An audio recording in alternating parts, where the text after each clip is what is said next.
Voy a compartir la pantalla y mientras les queremos ir contando que vamos a realizar al final de la charla una actividad con un Kahoot, pues les recomendamos que estén muy atentos porque pues la mayoría de las preguntas van a irse resolviendo a lo largo de la charla y pues con esto queremos como incentivarlos, puesto que las primeras personas que ocupen el lugar en el Kahoot, el podio de las primeras 3 personas, van a ser unas de las personas invitadas a nuestros próximos talleres que van a ser presenciales en la universidad.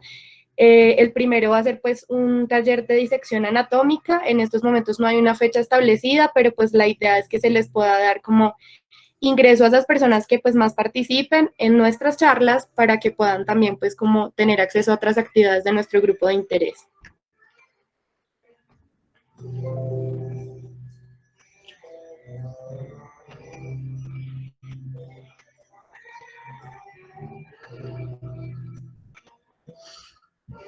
Bueno, entonces el día de hoy nos corresponde hablar de pancreatitis aguda. Este es el contenido de nuestra charla. Inicialmente vamos a hablar de generalidades, donde vamos a hablar de la definición de pancreatitis aguda, anatomía y fisiología del páncreas. Posteriormente vamos a hablar sobre la etiología y epidemiología de la enfermedad, su fisiopatología, diagnóstico y presentación clínica, predictores de severidad y complicaciones y finalmente el tratamiento. Entonces, para comenzar, la pancreatitis aguda es una condición inflamatoria del páncreas que puede causar daño local, signos de respuesta inflamatoria sistémica, falla orgánica y muerte por una activación inapropiada de las enzimas pancreáticas. Entonces, antes de entrar en materia, es muy importante recordar unos conceptos básicos sobre anatomía y fisiología para poder pues, tener clara la fisiopatología de la pancreatitis aguda. En cuanto a anatomía, recordar pues que es un órgano retroperitoneal que está compuesto por 4 partes. Como vemos en la imagen izquierda de izquierda a derecha encontramos la cola del páncreas, el cuerpo del páncreas, el cuello y la cabeza. La cabeza va a estar rodeada por el duodeno, mientras que la cola va a descansar en el hilio esplénico. El proceso uncinado es una extensión de la cabeza del páncreas hacia inferior, el cual presenta unas variaciones anatómicas en relación a los vasos mesentéricos, como vemos ahí en la imagen inferior.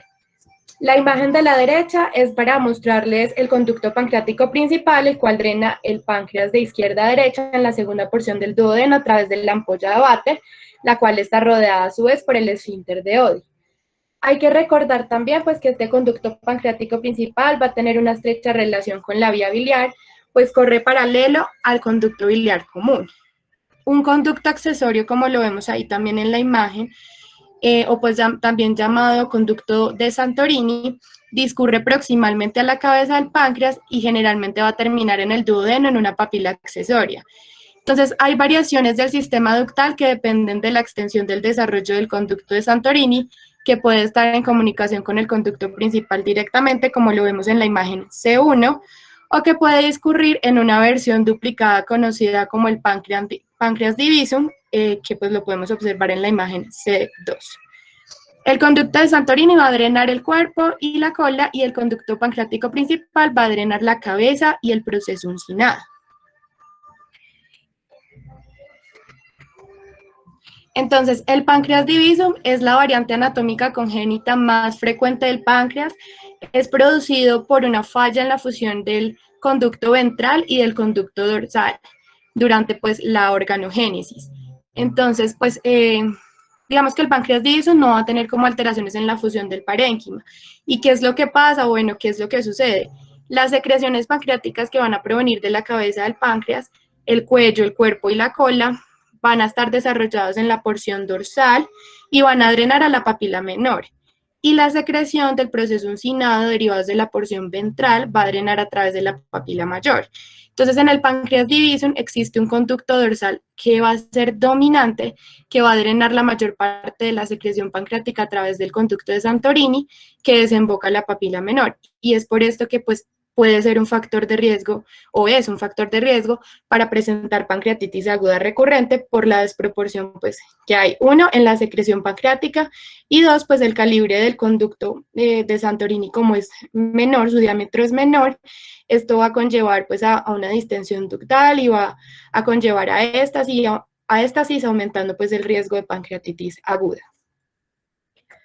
En cuanto a la irrigación del páncreas, esta está dada por el tronco celíaco, que pues ya sabemos que está conformado por la hepática común y por la arteria esplénica, y también la irrigación está dada por la arteria mesentérica superior. Entonces, a grandes rasgos, como vemos en la imagen izquierda, la cabeza va a estar irrigada por la pancreaticoduodenal superior, que es rama de la gastroduodenal, y la pancreaticoduodenal inferior, que es rama de la mesentérica superior.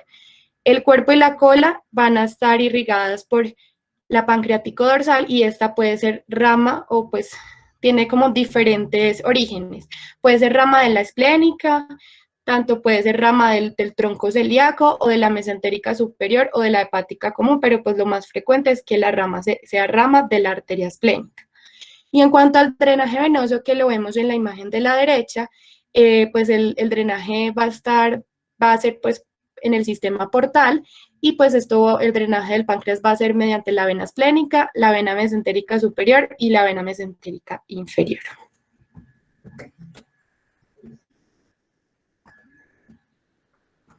Bueno, en cuanto a la fisiología del páncreas, debemos saber que sus principales funciones son neutralizar el ácido gástrico que ingresa al duodeno, sintetizar y segregar las enzimas digestivas y liberar hormonas con funciones metabólicas.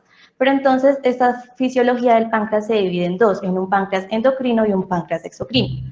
El páncreas endocrino, en el que su unidad funcional van a ser los islotes de Langerhans, estos corresponden del 1 al 2% de la masa del páncreas, están formados por 5 tipos de células que van a secretar diferentes hormonas, por ejemplo, las células alfa van a secretar el glucagón y corresponden al 35% de las células que forman estos islotes, las células beta, que van a liberar la insulina y la mielina, y son las más abundantes, que corresponden al 55%, las células delta, que van a liberar la somatostatina, que es como la principal inhibidora, va a inhibir tanto la secreción de insulina y glucagón, y las células son menos del 10%. Las células F van a liberar el polipéptido pancreático y son menos del 5%, y las epsilon, que van a liberar grelina, que es la hormona del apetito, y corresponden a menos del 1% de las células.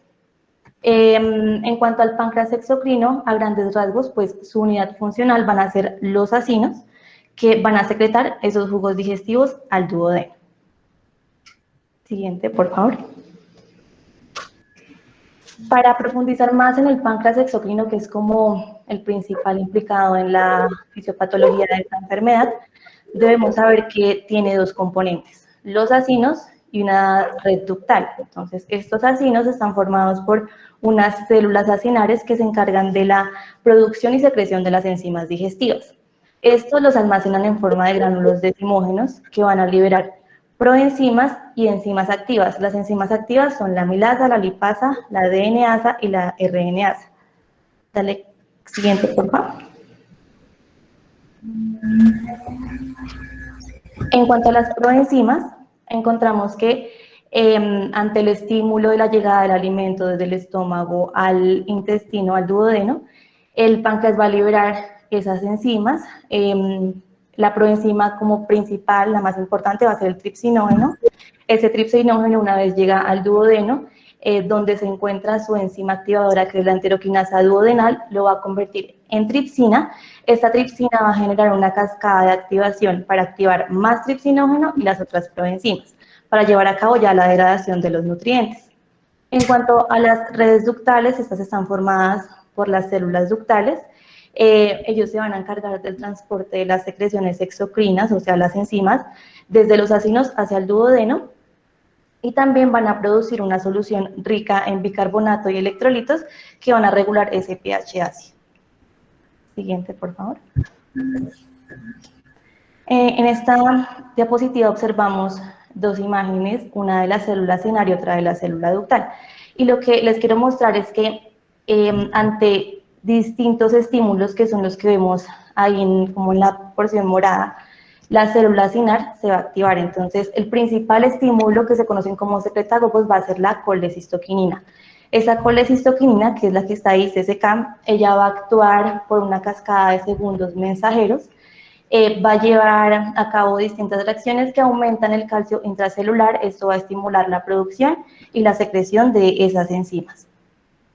En cuanto a la célula ductal, encontramos que el principal secretagogo, o sea, el que va a estimular esa secreción, va a ser la secretina. Esa secretina va a actuar por la vía del AMP cíclico, estimulando a que la célula ductal libere bicarbonato y agua, que va a ser ese líquido que va a transportar las enzimas hacia el duodeno. Siguiente, por favor. Entonces, aquí observamos las tres fases de la secreción pancreática. Está una fase cefálica estimulada por la vista, el olfato y el gusto, regulada por vías vagales y va a aportar cerca del 25% de la secreción enzimática. La gástrica, que se estimula por una distensión del estómago, regulada por una vía vagal colinérgica, va a ser la que menos aporte de secreción enzimática va a dar, con un 10 a 20%, y la intestinal, que es estimulada por aminoácidos, ácidos grasos y el ácido proveniente del estómago, que está regulado por la colecistoquinina, que ya vimos que era el principal secretagogo de la célula CINAR para la secreción de las enzimas. La secretina y reflejos enteropancreáticos va a ser la que más aporte de secreción enzimática va a dar, cerca del 50 al 80%. En la imagen de la derecha observamos cómo sería el resumido proceso de liberación y estimulación de las enzimas pancreáticas. Entonces, el ácido del estómago va a estimular la liberación de secretina en la pared del duodeno, y las grasas y los aminoácidos van a inducir la secreción de la colecistoquinina. Esta secretina y colecistoquinina se van por el torrente sanguíneo, llegan al páncreas.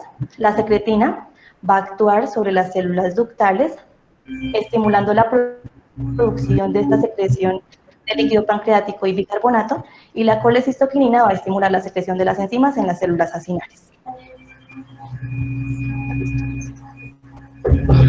Bueno, en cuanto a la etiología de la pancreatitis aguda, entonces pues en este cuadro podemos observar que pues son múltiples, pero pues las que están subrayadas en rojo son las principales y pues las que más se ven. Entonces los cálculos biliares están presentes en un 21 a 33%, es la causa más frecuente de la pancreatitis aguda, por una obstrucción transitoria del conducto pancreático. Posteriormente el alcohol en el 16 al 27% de los pacientes, y pues esto se da por un consumo prolongado, que pues más adelante vamos a ver bien qué o sea, cómo es ese consumo prolongado.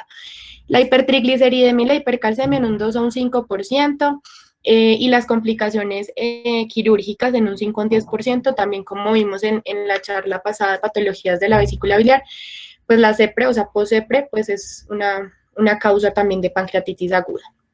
Hay otras causas como las genéticas, como los fármacos en menos del 5%, digamos que el glucantime, la satioprina y el 6-mercaptopurina son como los principales, pero realmente desde el omeprazol hasta la acetaminofén pueden ser pues factores de riesgo y pueden causar pancreatitis aguda.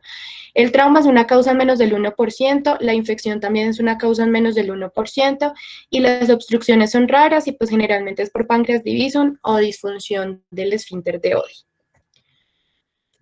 En cuanto a la epidemiología, entonces la pancreatitis aguda es considerada una de las enfermedades más comunes del tracto gastrointestinal. Tiene una alta carga emocional, física y financiera. Estudios recientes muestran que la incidencia varía entre 4.9 y 73.4 casos por 100.000 habitantes en todo el mundo, con un aumento de la incidencia anual en los últimos estudios.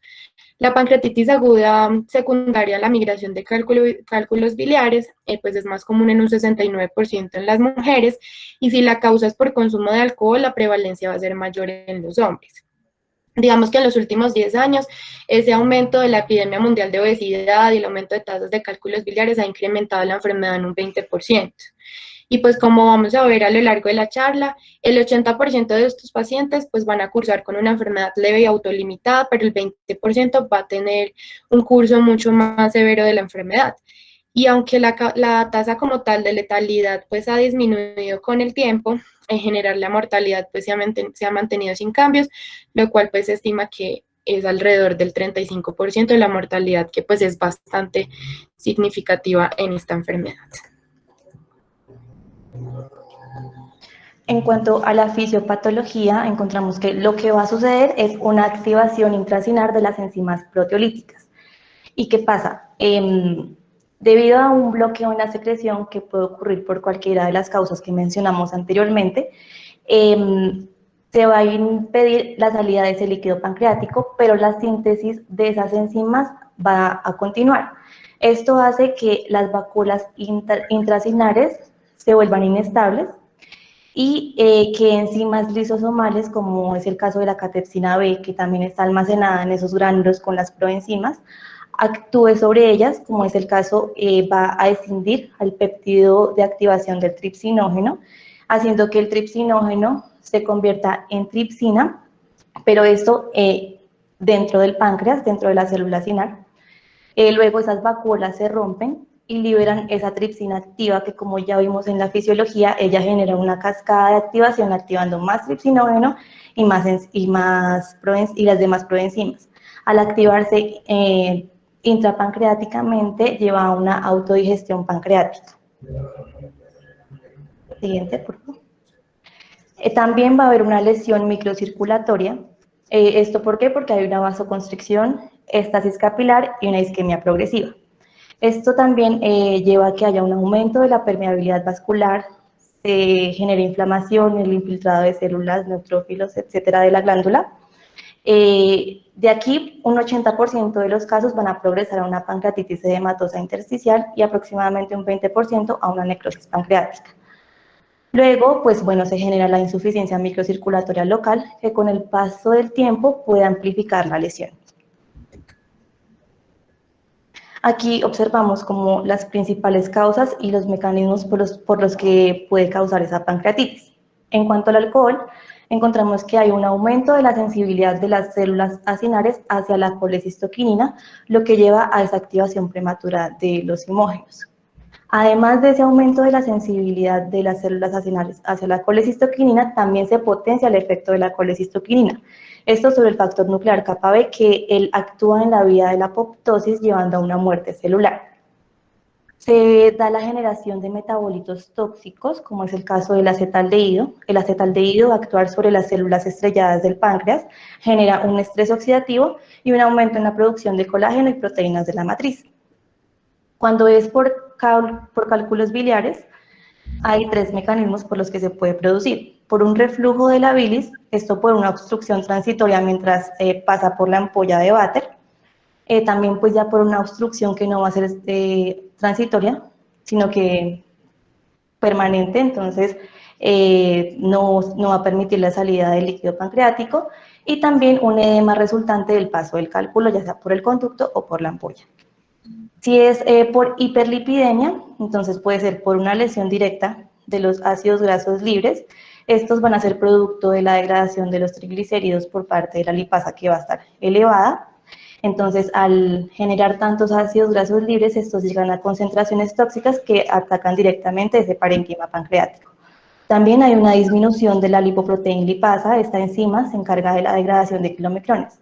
Al no degradarlo, se van a acumular en el endotelio. Esto causa una obstrucción distal y lo que lleva a una isquemia. Cuando es por hipercalcemia, se ha descrito que se produce un aumento del péptido activador del tripsinógeno, lo que lleva a una activación prematura de la tripsina, además de que, pues como vimos en la fisiología, un aumento en la concentración intracelular de calcio estimula esa producción y liberación de esas enzimas. Bueno, entonces, como hemos visto hasta el momento, pues nos damos cuenta que el curso clínico de la enfermedad es muy variable. Entonces, pues es muy importante que al ingreso realicemos una muy buena anamnesis y examen físico, pues como en cualquier otra patología, y que hagamos énfasis principalmente en los antecedentes para poder establecer la etiología con el fin de guiar también el manejo. Entonces, en la enfermedad actual, el paciente nos va a referir como síntoma principal un dolor abdominal. Ya cuando hablemos de los criterios diagnósticos, vamos a dejar claro cómo tiene que ser ese dolor abdominal para pensar en pancreatitis aguda. Es importante tener claro acá el inicio del cuadro clínico, porque el inicio del cuadro clínico se va a establecer con ese inicio del dolor abdominal y no con el ingreso del paciente a urgencias. Estos tiempos hay que dejarlos claros en la historia clínica, pues es un dato clave como nos vamos a dar cuenta más adelante. Entonces, los pacientes pueden referir náuseas y vómito en hasta un 90% de los casos. El paciente puede estar también cursando, pues sobre todo cuando es una pancreatitis grave, con un síndrome de dificultad respiratoria, fiebre, taquipnea, hipoxemia e hipotensión.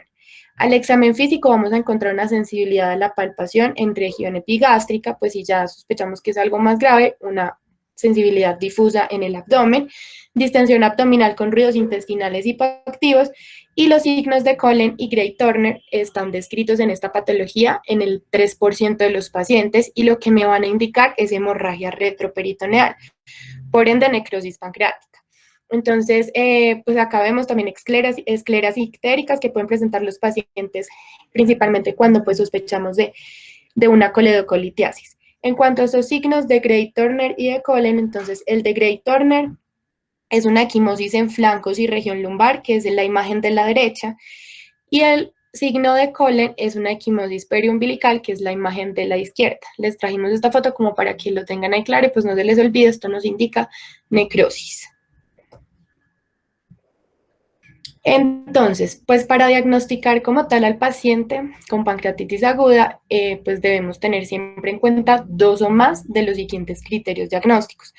Son 3. El primero, pues hace referencia a la clínica del paciente y es el dolor abdominal compatible con pancreatitis aguda. Y bueno, ¿cómo es este dolor? Entonces, pues ahora sí, primero que todo, pues estamos hablando de que el dolor va a ser agudo, de que se presenta en el cuadrante superior izquierdo o región epigástrica y se describe como constante o persistente, que se irradia a espalda, pecho o región escapular y suele ser de alta intensidad, pero pues esta intensidad también puede ser variable. Si el dolor abdominal pues tiene otras características, entonces debemos ir enfocándonos en otras patologías abdominales. Por eso pues es importante siempre hacer un diagnóstico diferencial. En cuanto al segundo criterio, corresponde a una evidencia bioquímica de pancreatitis, es decir, un aumento de la amilasa y o lipasas séricas, pero pues ese aumento corresponde a 3 veces el límite superior del valor de referencia. Entonces, en pancreatitis aguda, los niveles como tal séricos de la amilasa generalmente van a aumentar entre las 6 a 24 horas, con un pico a las 48 horas, y van a disminuir a la normalidad entre los 3 a los 5 días.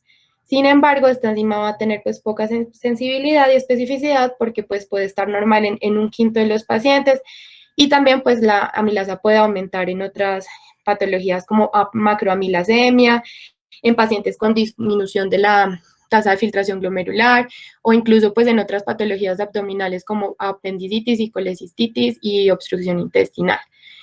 Mientras que pues como vemos acá, la lipasa se eleva mucho más rápido, entre las 4 a 8 horas, con un pico a las 24 horas, y va a permanecer elevada mucho más tiempo, disminuyendo pues a sus niveles normales a los 14 días después. Entonces pues va a tener una mayor sensibilidad y ventana de diagnóstico más grande, pero pues de todas formas la lipasa no siempre la vamos a tener disponible en un servicio de urgencias, entonces pues la amilasa es un muy buen recurso y pues hay que pedir también y hay que hacer uso pues de la amilasa.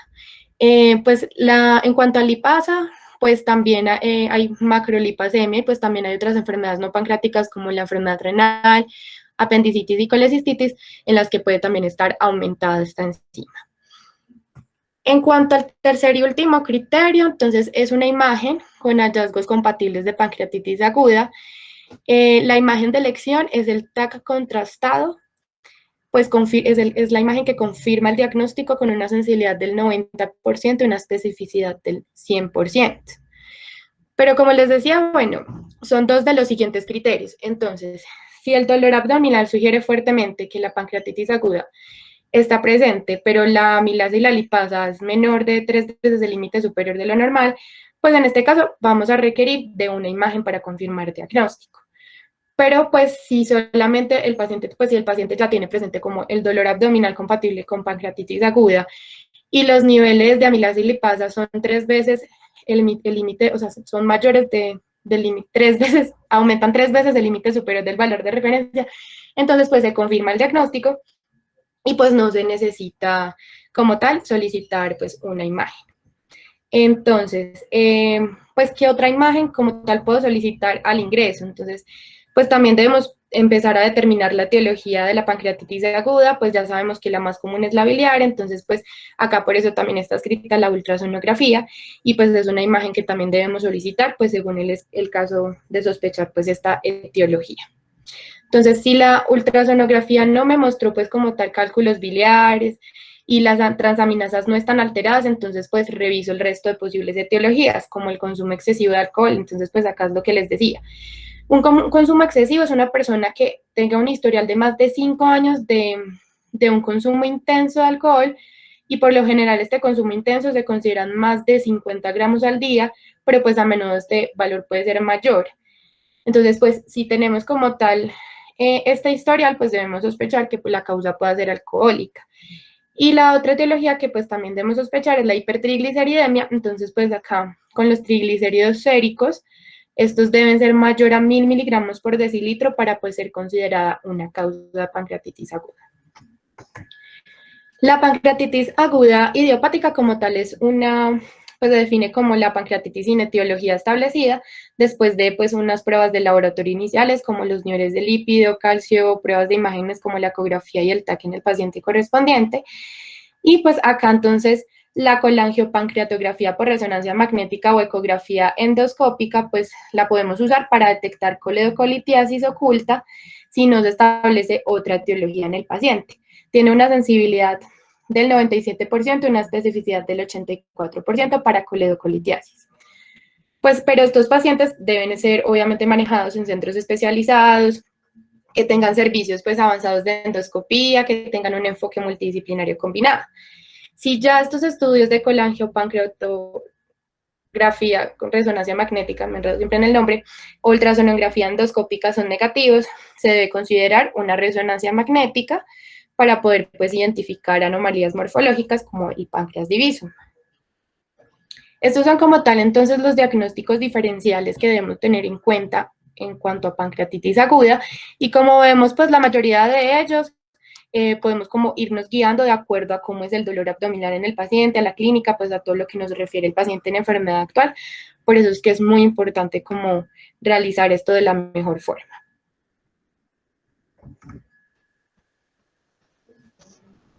En cuanto a la evaluación inicial y estratificación de riesgo, dado el curso clínico impredecible de esta enfermedad, se han desarrollado diferentes escalas, esto con el fin de lograr predecir el riesgo de gravedad en cada paciente. Las escalas son las que vemos en la diapositiva. Estas, la mayoría de las puntuaciones se basan en los datos demográficos del paciente, las características clínicas, los parámetros de laboratorio o las modalidades de imagen. Se pueden aplicar al ingreso o a las 48 horas, dependiendo de la disponibilidad de los parámetros que evalúen. Pero, ¿qué pasa? No se ha podido predecir qué pacientes desarrollarán una enfermedad grave, pues los sistemas de predicción de severidad son engorrosos porque algunos requieren hasta 48 horas, como es el caso del Apache 2, para ser precisos, y cuando la puntuación ya muestra que es una enfermedad grave, la clínica o la condición del paciente ya va a ser como obvia y no nos van a servir mucho. Otra escala como es el BISAP, ellos requieren menos tiempo, son más sencillas de realizar, pero pues no han demostrado tampoco ser más precisos. Siguiente, por favor. Sin embargo, pese a esto, el Apache 2, el BISAP e incluso el SOFA son ampliamente utilizados en la actualidad. En esta diapositiva vemos el Apache 2, el cual busca determinar severidad y mortalidad de los pacientes en UCI. De entrada podemos ver que él va a evaluar 12 parámetros fisiológicos. Todos estos parámetros me van a brindar un puntaje que se suman al final. Dentro de mayor sea este puntaje, mayor va a ser el riesgo del paciente para presentar gravedad. Su sensibilidad va a ser del 73% y su especificidad del 81%. Siguiente, por favor.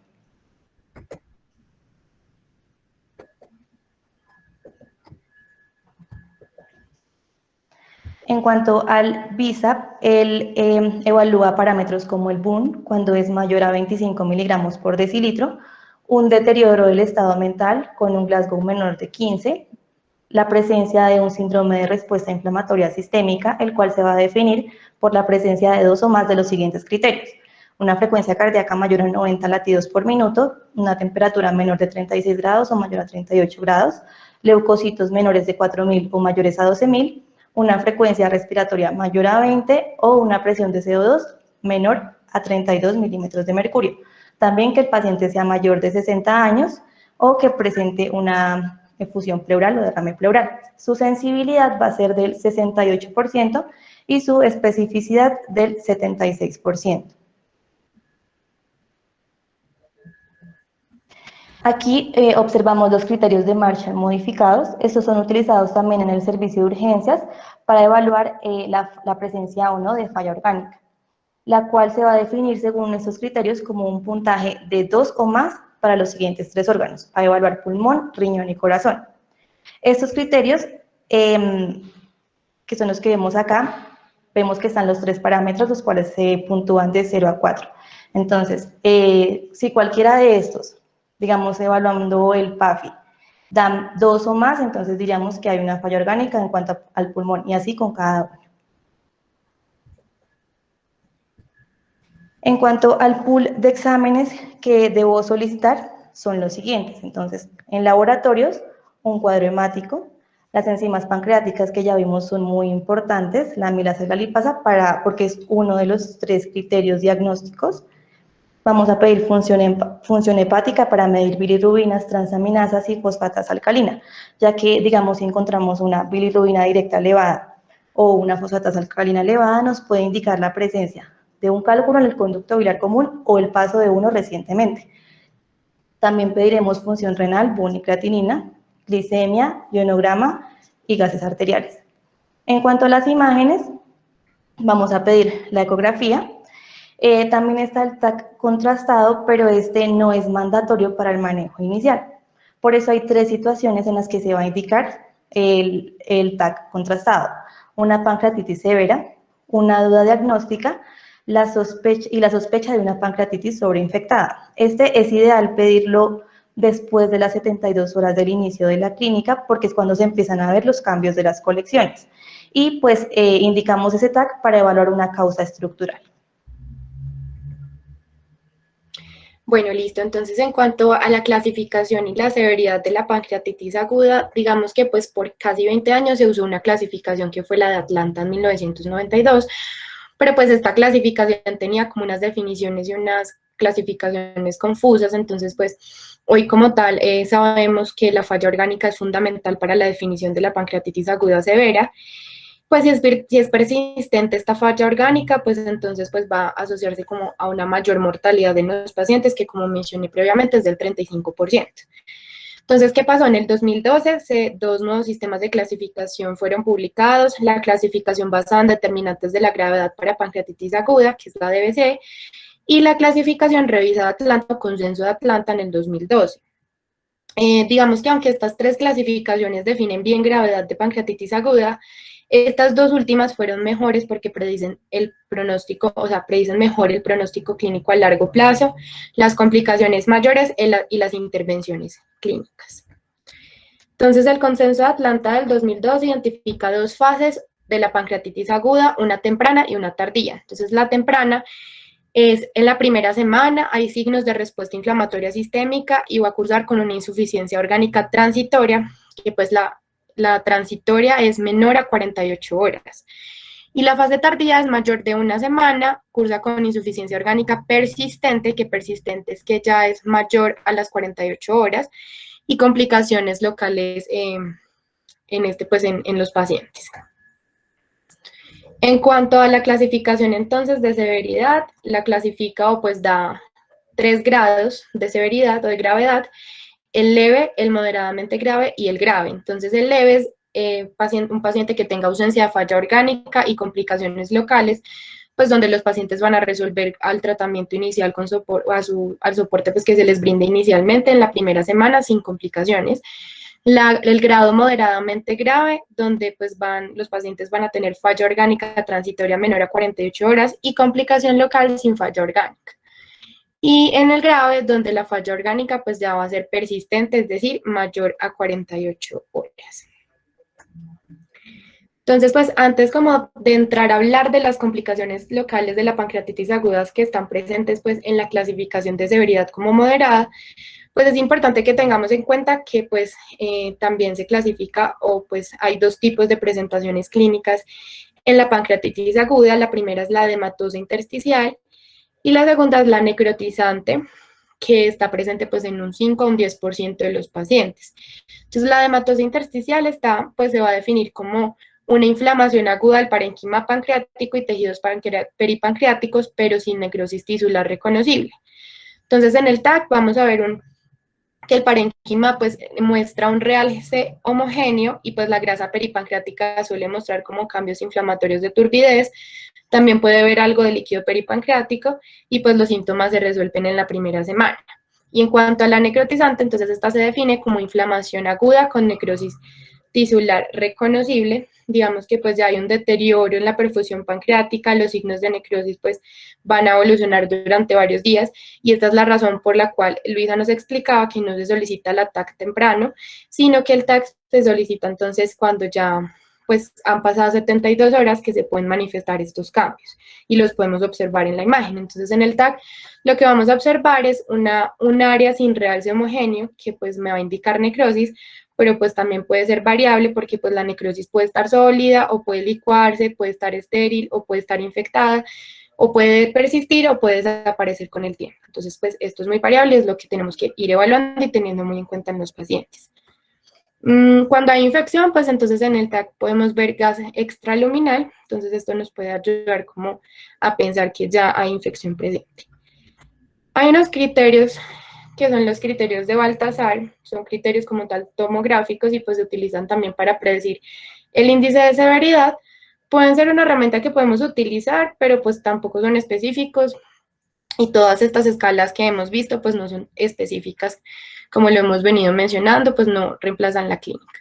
Entonces, el grado de lesión por tomografía, entonces pues tiene un grado de la A a la E, donde nos muestran como los diferentes cambios que podemos encontrar en la tomografía, nos da una puntuación y a su vez vamos a medir el grado de necrosis en un porcentaje que también nos va a dar una puntuación.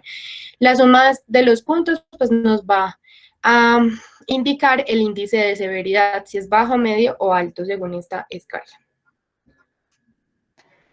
En cuanto a las complicaciones, debemos saber que esas pueden ser tanto locales como sistémicas.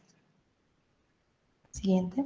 En cuanto a las complicaciones locales, generalmente estas son 4, pero pueden existir otras, como es el caso de la disfunción de la salida gástrica, trombosis de la vena porta y esplénica y necrosis colónica. Hoy vamos a hablar de las 4 más frecuentes, pero primero debemos saber cuándo las sospechamos. Entonces, cuando haya una persistencia o recurrencia del dolor abdominal, cuando haya un aumento secundario de las enzimas, o cuando haya una disfunción orgánica que la vamos a evaluar en los órganos que ya dijimos, corazón, riñones y pulmón, y también el desarrollo de signos clínicos de sepsis, como es el caso de fiebre o leucocitosis. Si tengo alguna de estas situaciones, ¿qué debo hacer? Lo que debo hacer es apoyarme en una imagen. Con esa imagen entro a mirar la ubicación de las colecciones, si son pancreáticas o peripancreáticas, observo el contenido, si es líquido, sólido o gas, además debo ver el espesor de la pared y también el patrón y el alcance de la discapacidad de perfusión del parénquima, que si está presente debo describirlo. Las dos primeras complicaciones de las que vamos a hablar son complicaciones de la pancreatitis edematosa intersticial. La primera es la acumulación aguda de líquido peripancreático, la cual la podemos encontrar en las primeras 4 semanas después del inicio de la pancreatitis edematosa intersticial. En esta la colección va a ser homogénea, sin un muro definible que encapsule la colección y se encuentra adyacente al páncreas, o sea, no va a tener extensión intrapancreática. En la imagen lo que observamos es un paciente de 38 años con una pancreatitis aguda edematosa intersticial. Observamos entonces una acumulación aguda de líquido peripancreático, que es el que está señalando en las flechas blancas. Ellas nos están mostrando también esos bordes de la acumulación.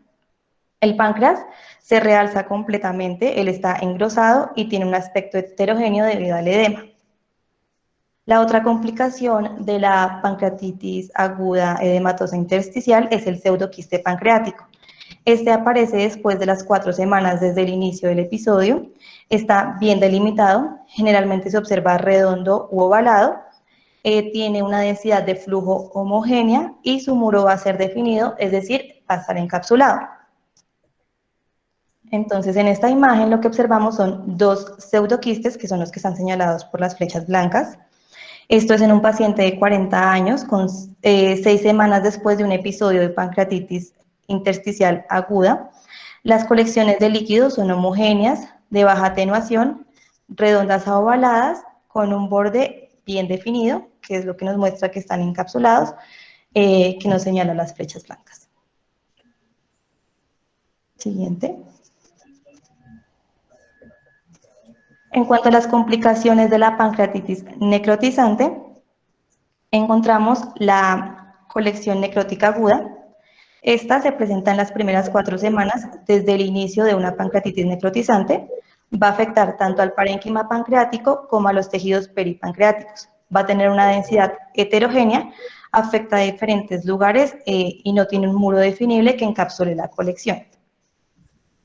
En esta imagen observamos una colección necrótica aguda que afecta solo el tejido peripancreático. Esto es en un paciente de 44 años. Las estrellas blancas nos muestran el realce de todo el parénquima pancreático y las flechas blancas nos van a mostrar los bordes que muestran los componentes peripancreáticos heterogéneos no líquidos, esto en el retroperitoneo.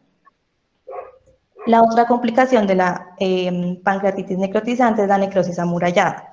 Esta ocurre después de las 4 semanas del inicio de la pancreatitis necrotizante. Va a ser una colección madura y encapsulada de necrosis pancreática y peripancreática que ha desarrollado una pared inflamatoria bien definida de un contenido heterogéneo con una densidad líquida y sólida. En la imagen observamos una colección encapsulada heterogénea en el área pancreática y peripancreática. Las flechas negras nos señalan componentes no líquidos de alta atenuación y las flechas blancas muestran una pared bien definida que nos muestra que está encapsulada. En cuanto a las complicaciones sistémicas, estas se van a definir como exacerbaciones de una comorbilidad existente, como es el caso de la arteriopatía coronaria, EPOC, una pancreatitis aguda severa con una insuficiencia orgánica persistente. Siguiente. En cuanto al tratamiento, entonces debemos saber que el manejo va a depender de la severidad de la enfermedad y de la presencia o no de complicaciones. Entonces lo vamos a dividir en un manejo inicial y en un manejo de las complicaciones. En cuanto al manejo inicial, este tiene 3 pilares fundamentales, que es la reposición de líquidos, el manejo de la analgesia y una nutrición temprana. Entonces, en cuanto al manejo, a la reposición de líquidos, debemos saber que la respuesta inmunitaria sistémica que suele acompañar a la pancreatitis aguda va a conducir a una extravasación de líquido a un tercer espacio. Esto puede resultar en hipovolemia, hipoperfusión, que puede conducir a una falla orgánica e incluso a la muerte. Por lo tanto, una adecuada reanimación con líquidos va a ser esencial en los pacientes. Esto para mantener un volumen intravascular adecuado que asegure una correcta perfusión a los órganos. Este manejo con líquidos endovenosos se debe hacer con un monitoreo estrecho de los signos vitales, importante que sean las primeras 12 a 24 horas, y de acuerdo a las pautas actuales, lo que se recomienda es administrar de 5 a 10 mililitros kilogramo hora hasta obtener una frecuencia cardíaca menor a 120 latidos por minuto, una presión arterial media entre 65 y 85 milímetros de mercurio, un gasto urinario entre 0,5 y 1 mililitro kilogramo hora, un hematocrito entre 35 y 44%, y también es muy importante evaluar la función renal, y esto lo hace para como verificar una correcta perfusión del riñón por midiendo BUN y creatinina. Esta administración de líquidos se debe realizar con una infusión de lactato de Ringer, ya que estudios han mostrado que la solución salina al 0,9% genera una acidosis metabólica hiperclorémica, por lo que el líquido de elección va a ser el lactato de Ringer. Siguiente, por favor. En cuanto al manejo del dolor, debemos saber que el dolor abdominal severo es el síntoma más predominante y angustiante para estos pacientes, por lo que debe asegurarse un adecuado control de este. En la escala de analgesia de la OMS. Y pues debemos tener en cuenta que ningún fármaco va a ser superior en términos de eficacia y seguridad. Para el caso del control del dolor en la pancreatitis, la primera opción van a ser los AINES. También podemos considerar el uso de opioides como la meperidina y la morfina, ya que se ha encontrado que estos disminuyen la necesidad de utilizar analgésicos suplementarios. Sin embargo, se debe tener cuidado con la morfina, ya que en experimentos y estudios se ha encontrado que tiene una acción sobre el esfínter de Oddi aumentando su presión, pero esto no quiere decir que sea una contraindicación absoluta, ya que en algunas situaciones en las que no tengamos como otras opciones debemos manejar el dolor, entonces no debemos dudar en usar la morfina. Es importante evaluar la función renal en estos pacientes, ya que si el paciente está en una falla renal no podemos usar ni los AINES ni los opioides porque estos tienen una eliminación renal y pueden llevar a efectos adversos como por ejemplo la meperidina a la aparición de convulsiones y la morfina a una depresión respiratoria. Entonces en pacientes con falla renal lo que vamos a utilizar para el manejo del dolor va a ser hidromorfona. En cuanto a la nutrición, una vez esté manejado el dolor y el paciente ya no presente náuseas, episodios eméticos y sus marcadores inflamatorios comiencen a mejorar, si estamos frente a una pancreatitis leve, en las primeras 24 horas vamos a iniciar con una dieta sólida, rica en hidratos de carbono y proteínas y baja en grasa. Si estamos en una pancreatitis moderada grave, entonces ahí iniciamos nutrición enteral por sonda nasogástrica. De esta, la alimentación enteral por sonda nasogástrica, antes se dudaba de su uso porque se asociaba a mayor riesgo de aspiración en comparación con una alimentación nasoyeyunar. Pero gracias a 2 ensayos pequeños aleatorizados que mostraron que esta era segura y bien tolerada, se usa actualmente. Este soporte nutricional adecuado es importante ya que el paso de esos nutrientes, aminoácidos y demás por el intestino va a mantener esa función de barrera óptima, lo que va a inhibir la translocación bacteriana y disminuye el riesgo de producir un síndrome de respuesta inflamatoria sistémica. Por eso es que la alimentación parenteral no se recomienda, ya que al no pasar estos aminoácidos va a haber una atrofia de ese intestino, se puede causar esa translocación bacteriana, llevar a una infección, a complicaciones, a necesidad de cirugía y una mayor mortalidad. En cuanto al papel de la CEPRE en la pancreatitis aguda, CEPRE es colangiopancreatografía retrógrada endoscópica. Su papel en la reducción de la gravedad de la pancreatitis biliar aguda se ha discutido mucho en los últimos años. Varios estudios concluyeron que la CEPRE no es eficaz en una pancreatitis aguda leve porque el potencial de beneficios no va a superar los riesgos del procedimiento. Por lo que las guías lo que recomiendan es el uso de CEPRE urgente solo en pacientes con una pancreatitis aguda biliar con colangitis concomitante y se puede considerar en aquellos pacientes que presenten una colestasis persistente. Cuando hablamos de una CEPRE urgente es aquella que se debe realizar en las primeras 24 horas y una CEPRE temprana en las 24 y 72 horas. Bueno, en cuanto al manejo de las complicaciones, entonces, pues, en la parte izquierda de la diapositiva, entonces vemos que están las 2 complicaciones de la pancreatitis edematosa intersticial. Digamos que para el manejo de estas, pues, como tal, la acumulación de líquido pancreático y peripancreático, pues, se van a resolver espontáneamente en las primeras semanas después del inicio de la pancreatitis, pero entonces, pues, rara vez van a requerir como un tratamiento. Entonces, en el caso también ya del pseudoquiste pancreático, la indicación de la intervención va a estar determinada como tal por la presencia de los síntomas, por la persistencia de estos síntomas. y aunque pues como tal, no, las pautas actuales pues no indican qué tamaño de pseudoquistes va a meritar como una intervención, los que son mayores a 6 centímetros son los que suelen presentar como unos síntomas persistentes. Entonces, pues en este caso, para el manejo se prefiere como un drenaje endoscópico transluminal. En cuanto a las siguientes dos complicaciones que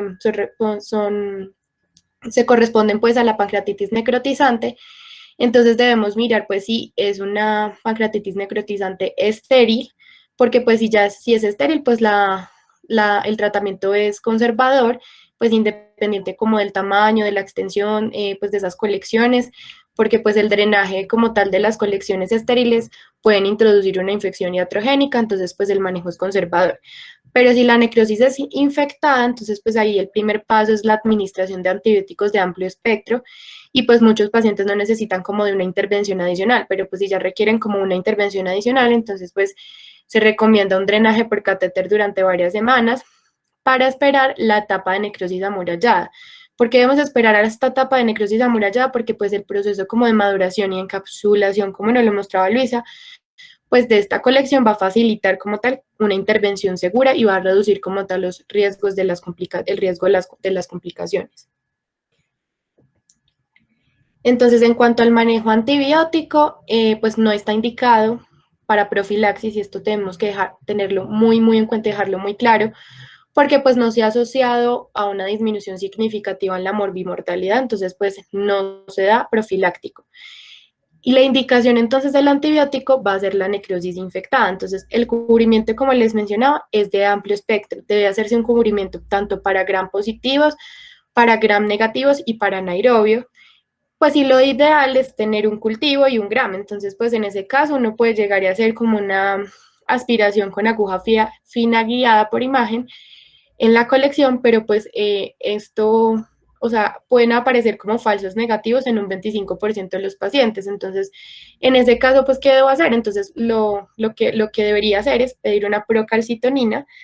Entonces, en el caso de la procalcitonina, la elevación mayor a 2 desviaciones estándar por encima del valor de referencia o mayor de 3.8 nanogramos por mililitro en las 96 horas posteriores al inicio de los síntomas me va a indicar pues una necrosis pancreática infectada con una sensibilidad del 93% y una especificidad del 79%. El manejo entonces lo hacemos con cefalosporinas de tercera generación, en este caso ceftriaxona, porque pues la penetración al páncreas, o sea, uno tiene que buscar antibióticos que pues penetren también el páncreas, entonces la penetración de la ceftriaxona es intermedia y nos ayuda para gram negativos. La piperacilina tazobactam se utiliza para gram positivos y anaerobios, y los carbapenémicos, pues que es la opción que debemos pues elegir de entrada cuando ya pues tenemos un paciente que ya está muy mal, es imipenem y meropenem. Entonces, pues estos ya van a tener una alta penetración y pues van a tener también un cubrimiento anaerobio. En cuanto pues a las dosis, entonces ceftriaxona es de 1 a 2 gramos intravenosos cada 12 horas, sin exceder los 4 gramos al día. Piperacilina tazobactam son 4.5 gramos IV cada 6 horas por 8 a 12 días. Tanto ceftriaxona como piperacilina tazobactam son de 8 a 12 días del tratamiento. Y mi penem, hoy tengo un problema con los nombres, 500 a 1000 miligramos cada 8 horas, y meropenem 1 a 2 gramos IV cada 8 horas, y este tratamiento con carbapenémicos es por 2 semanas. En cuanto a si yo tengo una necrosis infectada y tengo que hacerle entonces pues una intervención, ahí está este enfoque que es el Step Up, que es un tratamiento pues como como el tratamiento estándar actual, y consiste en un drenaje percutáneo por catéter transluminal endoscópico seguido de una necrosectomía mínimamente invasiva, que es un desbridamiento retroperitoneal, laparoscópico o videoasistido.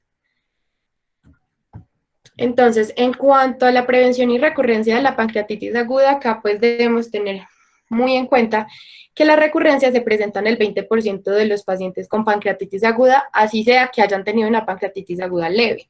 Entonces, en el caso de la pancreatitis aguda biliar, si es una pancreatitis aguda biliar leve, entonces se indica la colecistectomía temprana en las primeras 24 a 48 horas, y que se realice esta colecistectomía en la misma admisión hospitalaria. Hay muchas causas por las cuales de pronto no se puede realizar la colecistectomía, que el paciente pues no lo quiera, o que no estén los recursos en el lugar donde pues estemos. Entonces, pues en este caso se difiere esa colecistectomía 2 a 4 semanas después del alta. Si ya hablamos como de una pancreatitis aguda biliar, que es moderada, de moderada a grave, entonces pues es importante estudiar a este paciente antes de realizar la colecistectomía con una tomografía axial computarizada con contraste para mirar, identificar la presencia de colecciones, porque si yo tengo pues, o sea, el paciente tiene colecciones, entonces pues no debo hacer la colecistectomía, sino que debo diferir la cirugía de 4 a 6 semanas. Entonces, pues si no se hace la colecistectomía, entonces hay una recurrencia del 8% a 40 días y de 22% a 5 años.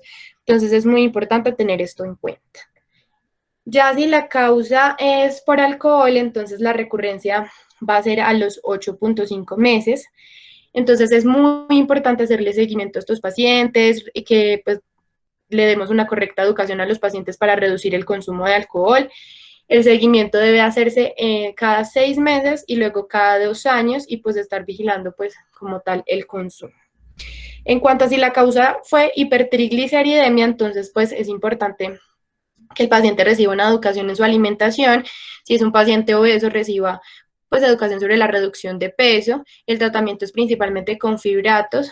El fenofibrato, digamos que se ha asociado a una mayor disminución de los triglicéridos, estatinas y omega 3.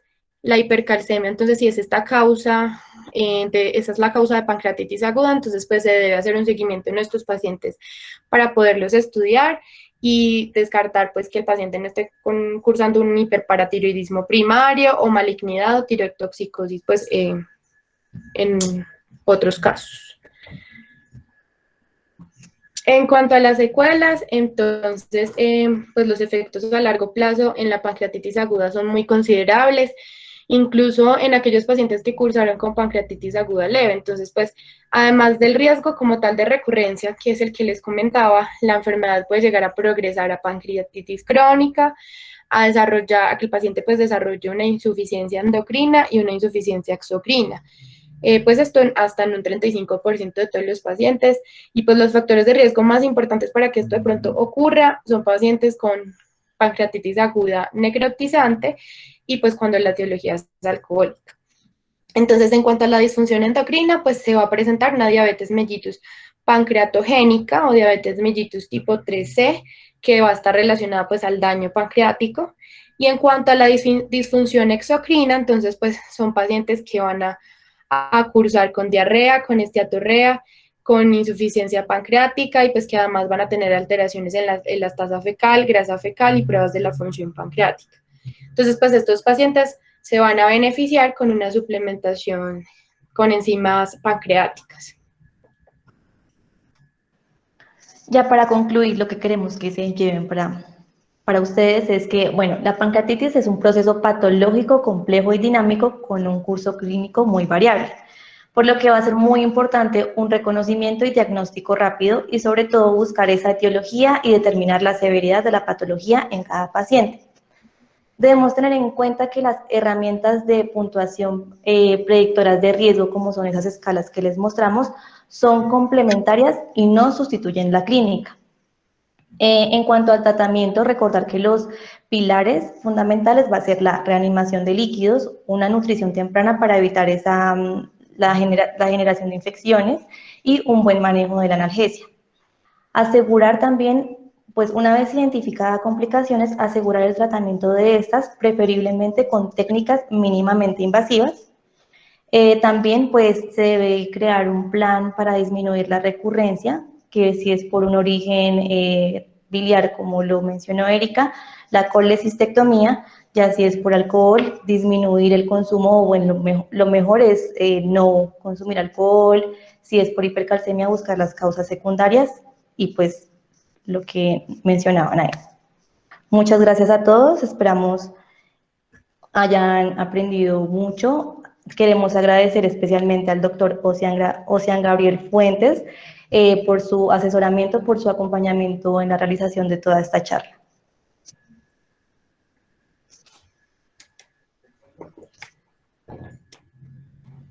Bueno, vamos a realizar la actividad del Kahoot. Esperamos todos participen. Vamos a realizar el Kahoot, pues la idea es que son unas preguntitas asociadas a lo que hablamos en la charla y posteriormente al Kahoot, entonces pues si ya algunos tienen algunas dudas o algo, nos pueden escribir en el chat o ahorita pues damos espacio como para que abran sus micrófonos y pues nos cuenten como que quieren preguntar o algo, pues la idea es que esto sea como un poquito más dinámico y que todo les haya quedado claro. Acuérdense que los que ganen en el Kahoot, entonces pues los primeros tres tienen como un acceso directo a nuestro siguiente taller en la Facultad de Disección Anatómica y va a ser pues todo lo relacionado con abdomen. Entonces... Si quieres, déjame, comparto pantalla. Sí, por favor.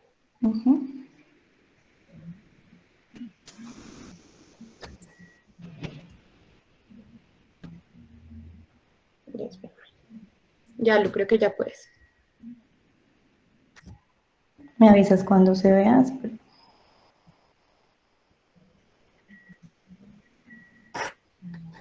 Entonces, Ay, pues pues todos no vayan espera. empezando mientras Una a vez. Kahoot. Ya, todavía no estás presentando, ya ahora sí.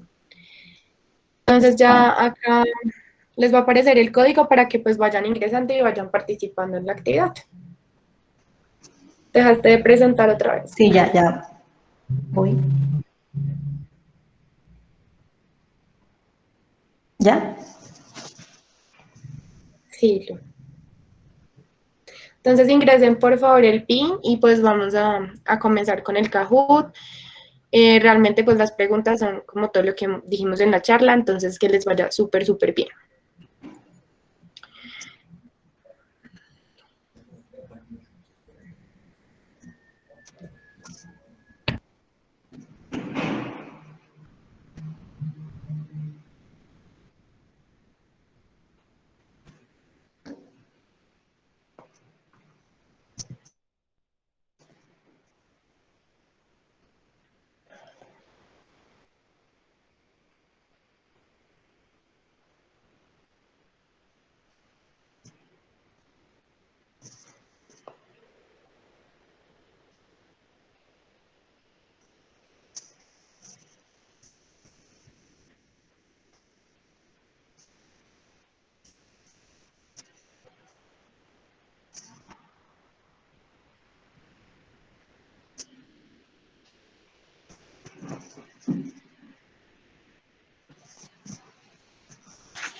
¿Listo, chicos? ¿Alguien más debe unir? Es el momento. 2 segundos ya, es que se me trabó el celular. Listo, dale, Dani.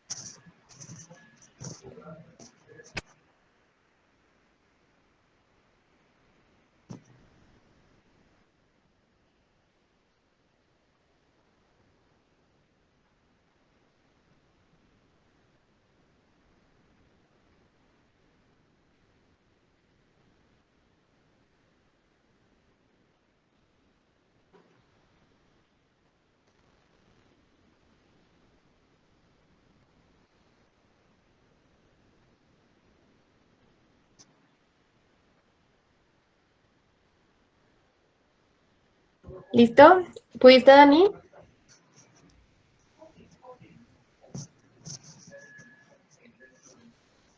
Bueno, chicos, yo creo que Sí, ya. vamos ¿Listo? a comenzar entonces ya con el Kahoot.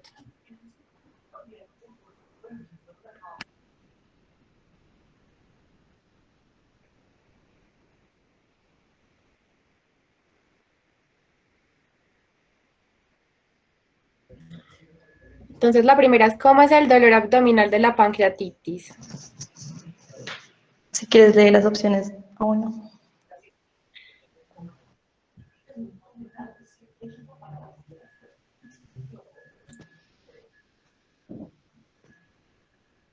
Importante, importante que haya quedado súper claro, entonces yo veré.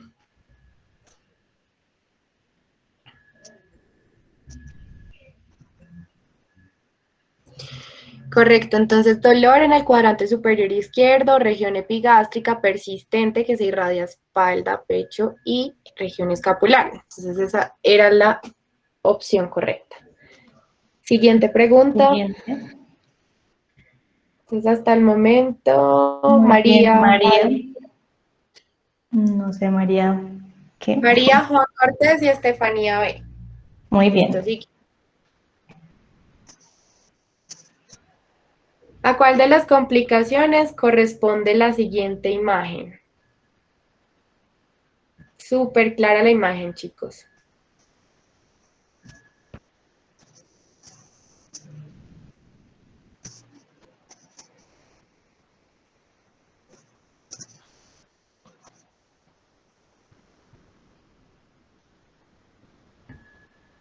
Pseudoquiste pancreático, nunca se les olvide. Entonces, pues la explicó Luisa y pues la imagen se ve de esa forma con la colección encapsulada. Este era un paciente que tenía 2 pseudoquistes pancreáticos.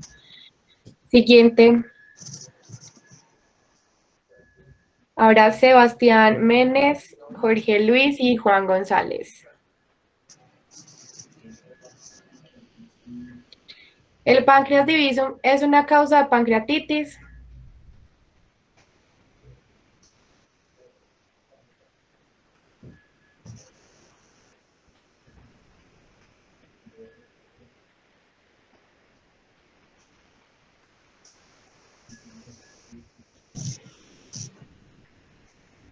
Uy. Chicos, verdadero, verdadero. Lo explicamos al inicio. Es una alteración morfológica más frecuente del páncreas y su causa pues produce pancreatitis aguda recurrente. Entonces, por eso lo explicamos en la charla. Por un mecanismo de obstrucción porque el conducto es muy estrecho respecto a todo el líquido que va a drenar. Exacto. Jorge Luis, Daniel Ayate y Cristian Beltrán. Listo, sigamos. ¿Cómo se clasifica la severidad en pancreatitis aguda según el Consenso de Atlanta 2012?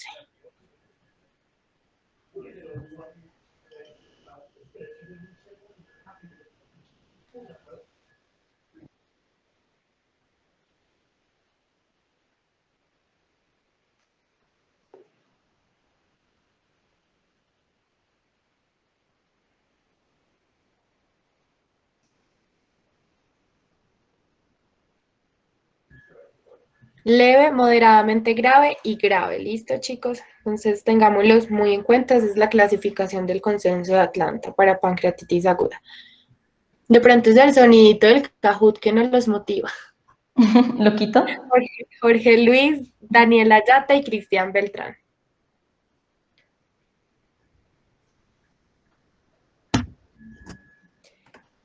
La solución salina al 0,9% es la solución recomendada para el manejo hidroelectrolítico de los pacientes con pancreatitis aguda.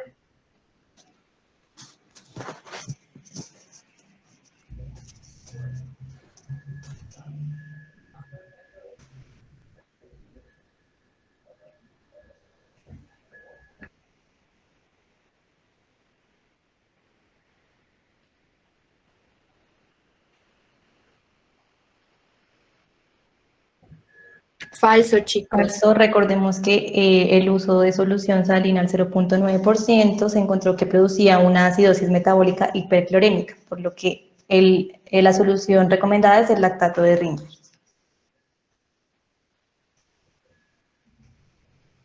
Esto está súper cambiante. Entonces, Jorge Luis, Cristian Beltrán y Your Lady G.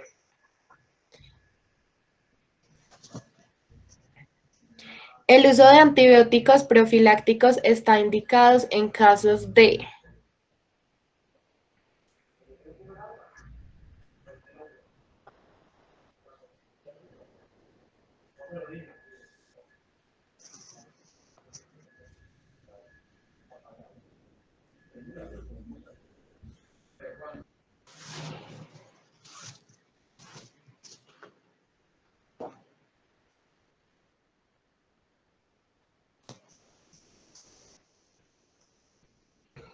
Bueno, la mayoría acertó y esto es importante que les quede súper claro. No se usa tratamiento antibiótico profiláctico en pancreatitis aguda. Solamente está indicado en pacientes con pancreatitis aguda severa. Y no el profiláctico, sino un tratamiento pues como tal ya guiado y específico.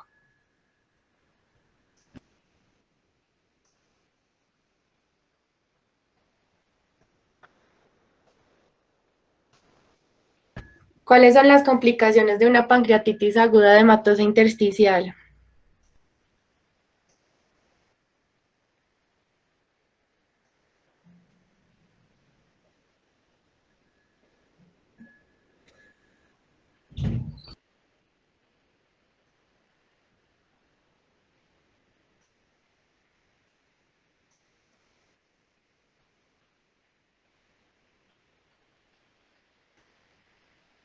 Muy Chicos, bien. la mayoría acertó muy bien.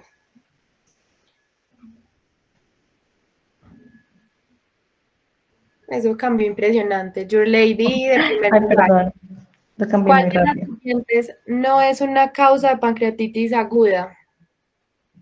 ¿Cuál no es una causa de pancreatitis aguda?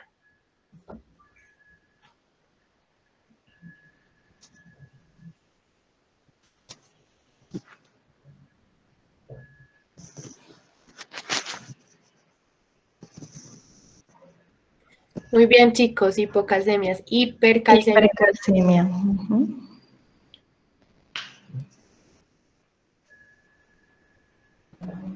Ya casi, no se desanimen que eso cambia muy rápido. El pancreativismo es una variación anatómica que afecta tanto la función de los Fusión. conductos, tanto la Fusión. función de los conductos como la del parénquima. ¿Verdadero o falso?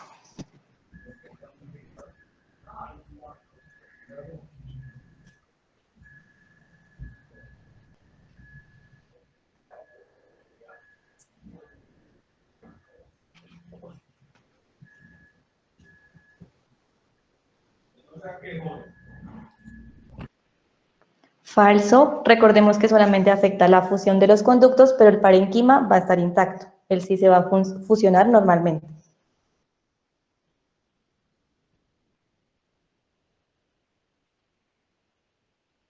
Muy bien, Sebastián. ¿Dónde drena el conducto pancreático principal?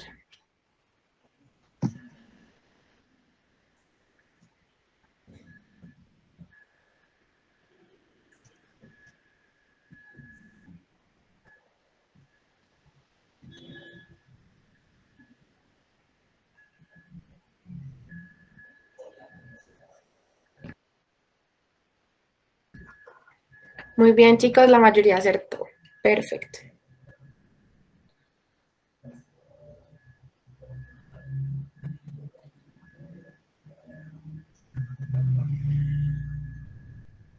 Y el bonus es, ¿aprendieron algo con la charla?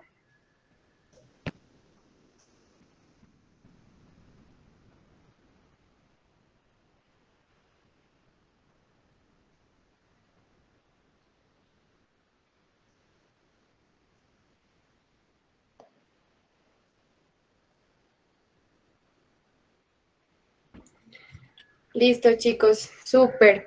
Entonces, vamos a ver el podio para ver quiénes tienen ese paso pues al taller de disección anatómica. Entonces, felicitaciones a Sebastián Menes, a Cristian Beltrán en segundo lugar y el primer lugar se lo lleva Daniela Yate. Muchísimas felicitaciones a los tres. Si alguno se puede comunicar por el Instagram o por o algún correo o alguna persona del grupo de interés en cirugía, nos dejan sus datos para tenerlos entonces en cuenta. Y muchísimas gracias a todos por su participación el día de hoy. El doctor creo que se tuvo que desconectar porque tenía como un compromiso, entonces estamos atentos para preguntas. Si tienen preguntas, este es el momento y si no, entonces muchísimas gracias a todos.